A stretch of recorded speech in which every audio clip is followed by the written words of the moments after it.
Hello friends, this is Jyoti and welcome back to my channel earth mom Dehradun. तो काफ़ी सारे comments मेरे पास आ रहे थे, काफ़ी सारे लोगों की क्वेरीज आ रही थी, तो मैंने सोचा चलो आज उन लोगों की क्वेरी पे भी बात कर ली जाए।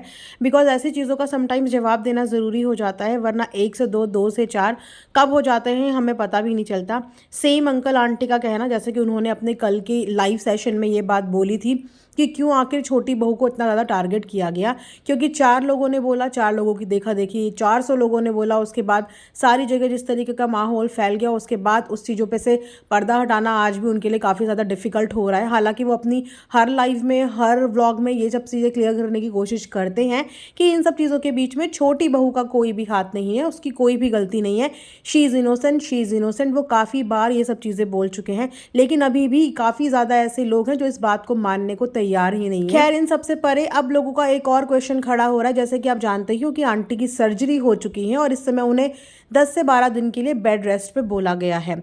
और वहाँ पे पहले भी छोटी बहू यही बोल के घर पे आई थी कि मम्मी ने मुझे बुलाया था, क्योंकि वो अकेला फील कर रही थी। वो घर में अकेली होती थी, बोर होती थी, उनका मन नहीं लगता था, और क्योंकि उनको माइग्रेन की प्रॉब्लम भी है, उनको डिप्रेशन भी हो जाता है, इसीलिए मैं यहाँ पे उनके बुलाने पे आई हूँ ताकि उनका माइंड भी डाइवर्ट रहे। तो ये बोल के छोटी बहू पहले यहाँ पे आई और अब वो अपनी मम्मी के साथ किसी यात्रा पे निकली है, एंड आई एम श्योर बहुत जल्दी वो वापस से आंटी के पास आ जाएंगी। सो इन सब चीज़ों के परे लोगों का बोलना अब ये है कि क्यों कीर्ति जो है वो आंटी के पास नहीं रुक रही हैं, क्यों वो वहाँ पे अपनी मम्मी के पास नहीं जा रही हैं, जबकि उनको पता है कि उनकी मम्मी का अभी लेटेस्ट ऑपरेशन हुआ है, उनकी मम्मी को उनके सपोर्ट की ज़रूरत है। तो उस समय पे इनकी बेटी को अपनी माँ के साथ होना चाहिए। ये कुछ लोगों के क्वेश्चन जो है वो फ्रीक्वेंट आ रहे हैं। तो गाइस, सबसे पहली बात कि आंटी वहाँ पे अकेली नहीं है। आंटी के साथ वहाँ पे काफ़ी सारे हाउस हेल्प हैं, आंटी के साथ वहाँ पे रिलेटिव्स भी हैं। आप जानते ही हैं कि अंकल की सिस्टर भी वहाँ पे हैं मौजूद, और आंटी के पास खुद की उनकी 2 हाउस हेल्प हैं जो हमेशा आंटी के आजू बाजू ही रहती हैं। और सबसे बड़ी बात कि आंटी के पास उनके दोनों बेटे वहाँ पे मौजूद हैं। और रही बात कीर्ति की या रही बात लखन और नीतू की, तो जस्ट 100-200 मीटर की दूरी पे ही उनका घर है। ऐसा नहीं है कि वो बहुत ज़्यादा दूर कहीं रहते हैं। एज सच आंटी को जब भी कोई ज़रूरत पड़ेगी, आई नो कि वो एक फ़ोन कॉल पे वहाँ पे मौजूद हो जाएंगे। जैसे कि कीर्ति भी सुबह भी आज के व्लॉग में देखने को मिली, वो अपनी मम्मी के साथ टाइम स्पेंड कर रही हैं। उनके पास जितना वक्त होता है वो वहाँ पे अपनी मम्मी के साथ स्पेंड कर रही हैं। आप सब भी जानते हैं कि उनका अपना खुद का भी कॉस्ट्यूम काउंटी का काम है, जिसके लिए वो भी ऑफिस जाती हैं। वो भी घर पे नहीं होती हैं, वो भी ऑफिस ही जाती हैं। और उससे पहले उन्हें जितना वक्त मिलता है वो अपनी मम्मी के साथ वो टाइम स्पेंड कर रही हैं। आज तो उन्होंने अपनी इन लॉज के साथ भी अपनी मम्मी की बात करवाई, और आपने देखा कि काफ़ी अच्छे से सब लोग बात कर रहे थे। कुछ भी व्लॉग में देख के ऐसे अटपटा सा नहीं लगा कि कोई भी चीज़ ज़ोर ज़बरदस्ती से हो रही है।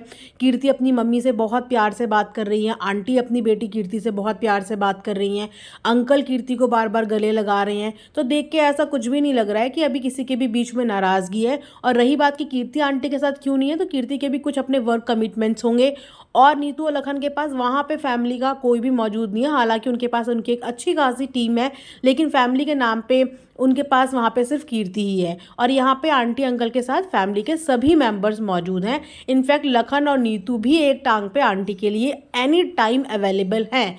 वो जब भी उन्हें बुलाएंगे वो लोग वहाँ पे पहुँच जाएंगे। इस बात का जिक्र अंकल पहले ही अपनी लाइफ में कर चुके हैं कि मेरे सारे बच्चे हमारा इस टाइम पे बहुत ज़्यादा ख्याल रख रहे हैं, अपनी मम्मी का बहुत ज़्यादा ख्याल रख रहे हैं।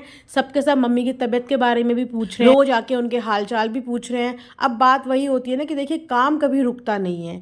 इंसान की तबीयत ज़रूर अप डाउन होती है, लेकिन हमारे खुद के भी कुछ वर्क कमिटमेंट्स होते हैं जो हमें करने ज़रूरी हो जाते हैं। आप लोग इस चीज़ को समझते होंगे, जितने भी लोग काम करते हैं, जॉब करते हैं, सर्विस क्लास है, बिजनेस क्लास है, आप एक दिन का ऑफ ले सकते हो, 2 दिन का ऑफ ले सकते हो, लेकिन बाकी तो फिर आपको वापस से काम पे जाना पड़ता है ना। और डेली व्लॉगर की ज़िंदगी में भाई साहब कोई ऑफ होता ही नहीं है, क्योंकि अगर जिस दिन उन्होंने ऑफ ले लिया उस दिन आप ये समझ लिए कि उनका कितना ज़्यादा कंटेंट ख़राब हो गया है, कितनी ज़्यादा वो लोग पीछे चले गए। जैसे कि आप आंटी के व्लॉग में देख ही सकते हो कि आंटी के पास इस समय बैकअप के नाम पे कोई भी व्लॉग नहीं है। कितनी मुश्किल से वो जैसे तैसे करके अपनी व्लॉगिंग कर रही हैं, कैसे कैसे क्लिप्स वो शूट कर रही हैं, लाइव आ रही हैं, जस्ट कि उनके काम पे इस चीज़ का इम्पैक्ट ना हो। जब आंटी खुद अपने काम के लिए इतना ज़्यादा डेडिकेटेड है, उनको आगे बढ़ना है, यूट्यूब एक अच्छा यूट्यूबर बनना है, इस फील्ड में आगे और अपने सब्सक्राइबर्स बढ़ाने हैं, उनका तो डायमंड बटन तक का ड्रीम है। तो जब वो अपने काम के लिए इतना डेडिकेटेड है, तो वो अपने बच्चों को काम करने से कभी नहीं रोकेंगी। वो कभी भी नहीं चाहेंगे कि उनके बच्चे उनकी तबीयत की वजह से अपना सारा काम छोड़ के सिर्फ उनके आसपास ही घूमते रहें। अपने बच्चों को काम करता देखकर ज़्यादा खुश होते हैं, उन्हें ज़्यादा अच्छा लगता है। बाकी घर में बहुत अच्छा खासा मैन पावर है जो कि हमेशा आंटी के लिए अवेलेबल है, और कीर्ति बहुत ज़्यादा दूर नहीं रहती, उनका जब मन करेगा वो वहाँ पे आ जाएगी। और हु नोज़ कि वो वहाँ पे रह भी रही हो, यू नेवर नो ना कि वो वहाँ पे कितना टाइम स्पेंड करती हो, सिर्फ रात को शाम को सोने वहाँ पे जाती हो। हमारे सामने सिर्फ 10 से 15 मिनट का व्लॉग आता है, उस व्लॉग में हम ये सोचते हैं कि अच्छा ये बस यहाँ पे गेस्ट अपीयरेंस के लिए गए हैं, फिर वहाँ से वापस आ गए। यू नेवर नो कि उसके पीछे से वो कितना मैक्सिमम टाइम अपनी मम्मी के साथ स्पेंड कर रही हो या उनकी केयर कर रहे हो। तो जब हमें कोई चीज़ दिखती नहीं है तो उस चीज़ के बारे में हमें बोलना नहीं चाहिए। बात सिर्फ उतनी करो जितनी बात आप व्लॉग में देख पाओ। जो चीज़ें नहीं देख सकते हो उस चीज़ के बारे में बात मत करो। कीर्ति अपनी मम्मी का पूरा ध्यान रख रही है, लखन और नीतू अपनी साइड से जितना कर सकते हैं उतना कर रहे हैं, और अपनी मम्मी को उन्होंने प्रायोरिटी दी।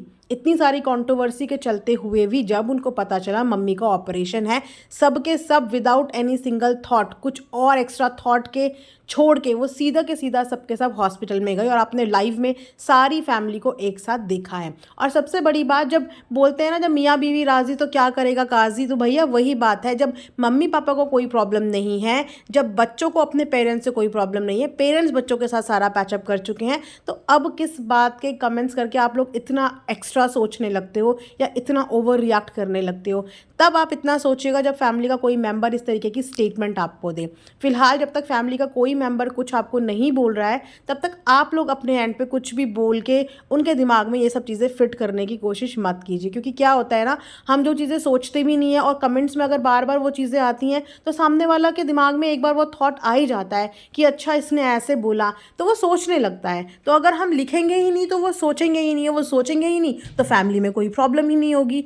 तो ये है अभी तक की अपडेट। मैंने सोचा आप लोगों के साथ भी डिस्कस कर लूँ, बिकॉज मेरे को कॉन्टिन्यूशन में ऐसे कमेंट्स आ रहे थे और मैं अपने एंड पे उन कमेंट्स का जवाब एक एक करके नहीं दे सकती। तो मैंने सोचा चलो इस पर एक वीडियो बना देती हूँ ताकि आप सब लोगों को भी आंसर मिल जाए और थोड़ा सा आप लोग भी इस चीज़ को समझने की कोशिश करो। Thanks for watching earth mom Dehradun.